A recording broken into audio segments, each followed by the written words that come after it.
Mr. President, members of the Board of Trustees, members of the faculty, parents, other family members, friends, and to you, the class of 2016. You look good. You look beautiful. You look handsome, smart, and ready to take on the world. I'm honored to be here to see each and every one of you, but also my friend, Senator Graham and Congressman Clyburn. Mr. President, thank you for having and honoring a poor child who grew up in rural Alabama, 50 miles from Montgomery, outside of a little place called Troy. Now, graduates, let me tell you, my father was a sharecropper, a tenant farmer. But back in 1944, when I was 4 years old, and I do remember when I was 4, how many of you remember when you were 4? What happened to us? My father had saved $300 and a man sold him 110 acres of land. We still own this land today. On this farm, we raised a lot of cotton and corn, peanuts, hogs, cows, and chickens. I told some member of the Board of Trustees and faculty earlier that it was my responsibility to care for the chickens. I know you love chickens around here. And I fell in love with raising chickens. As a little boy, I wanted to be a minister. I wanted to preach the gospel. So from time to time, with the help of my brothers and sisters and cousins, we would gather all of our chickens together in the chicken yard, like you're gathered right here in this beautiful auditorium. And we would have church. My brothers and sisters and cousins would line the outside, but they helped make up the audience along with the chickens. And I would start speaking or preaching, and when I look back on it, some of the chickens would bow their heads. Some of the chickens would shake their heads. They never quite said amen. But I'm convinced that some of those chickens that I preached to in the 40s and the 50s tended to listen to me much better than some of my colleagues listen to me today in the Congress. And some of those chickens were just a little more productive. At least they produce eggs.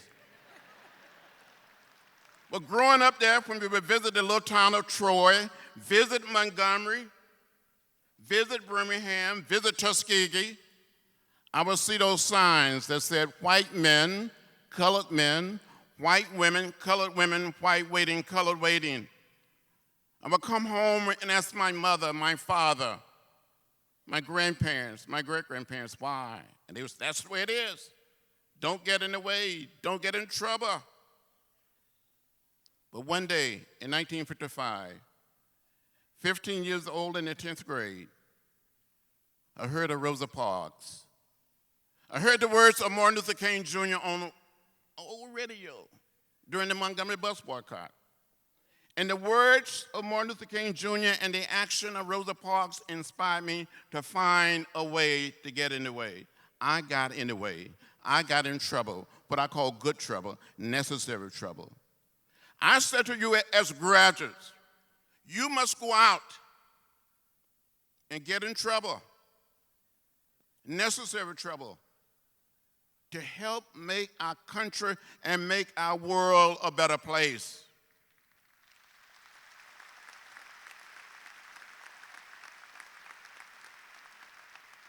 When you see something that is not right, not fair, not just, you have a moral obligation, a mission, and a mandate to stand up, to speak up, and to speak out.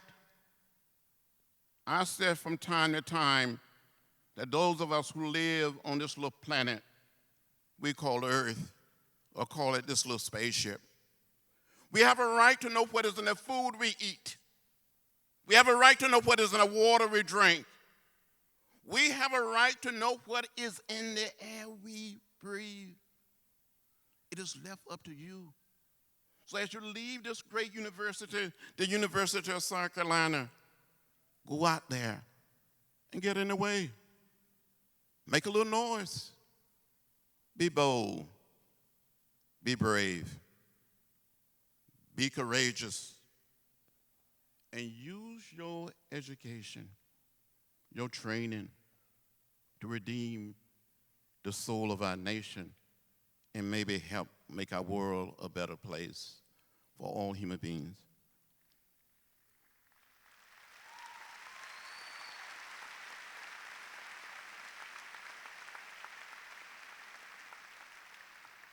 Our little world is depending on you.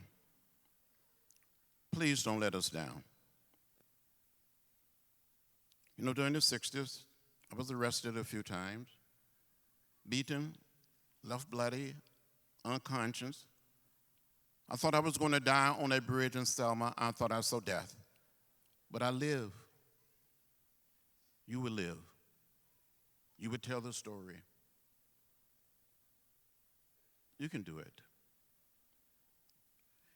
As you go out, never become bitter or hostile.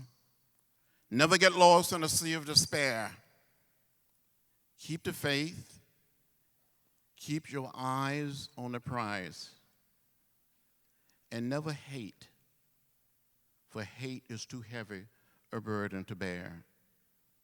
During the 60s, I met a man by the name of A. Philip Randolph, who was the dean of Black leadership, who called together the March on Washington for August 28, 1963.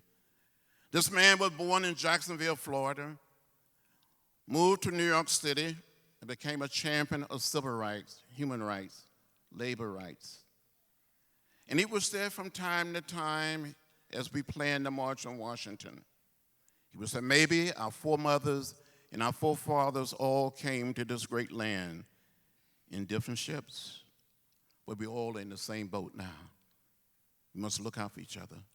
So it doesn't matter whether we're black or white, Latino, Asian American, or Native American. We're one people.